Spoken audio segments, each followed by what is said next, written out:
My mother dropped Walter, Inga, my brother and my sister, and I off at our cousin Vivian's house. Instinctively, I was reluctant to go. I just wanted to stay home at a place I was familiar with, and I was not familiar with my cousin's new home. I walked in through the front door and was immediately greeted by a draft of cool air. The first 20 minutes after we settled in and Mom left was filled with an awkward silence. It wasn't like we've never met Vivian before. She was her dad's niece after all. There's always an awkward silence in the room where your mom drops you off at a place where you don't want to be.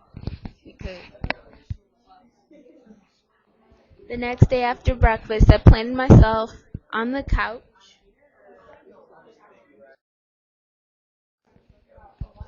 with a hardcover in hand in front of the TV, ready to read one of the many books I brought with me.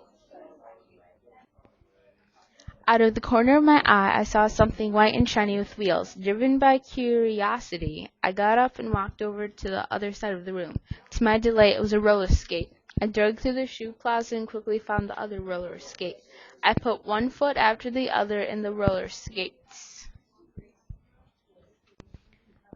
I stood up and cautiously walked around the perimeter of the room, taking short, careful steps like a baby first learning to walk, and was halfway around the room when my cousin found me in her roller skate. She looked at me accusingly. Within a second, I plastered on my best innocent smile. She looked at me accusingly. Within a second, I plastered on my best innocent smile. You want to learn how to roller skate? She asked, smiling at me, showing the gap between her teeth. Sure, why not? I shrugged my shoulders and went outside waiting for her to get my brother and my sister. The wind rushed to my face, feeling cool against my exposed skin as I stepped outside. I squinted as my eyes tried to adjust to the new lighting. I breathed in the cool, fresh air as I examined my new surroundings. The light from the sun shone off the cars in the parking lot, making it 10 times worse for my eyesight. There were trees scattered everywhere like sprinkles on ice cream or a cake. Vivian walked through the door with Walter and Inga trailing behind her. Inga looked ecstatic, while Walter, on the other hand, not so much. Vivian taught Inga first, while Walter and I sat on the grass watching them.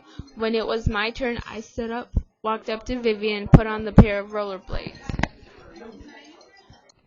All you have to do is push forward and you'll be moving, okay? Vivian instructed me. I nodded in response. Let me tell you, those words are easier said than done. I tried to do it, but I kept on falling. After about the 6th fall, I gave up. I was tired and I just wanted to go inside and read. You might say that I was quitting too early, but at least it was enough for me. You should never quit no matter what happens. Keep on moving forward until you've crossed the finish line. Prove to yourself and others that you can finish what you started. Show that the world it was wrong about you. Show the world that you are stronger than giving up.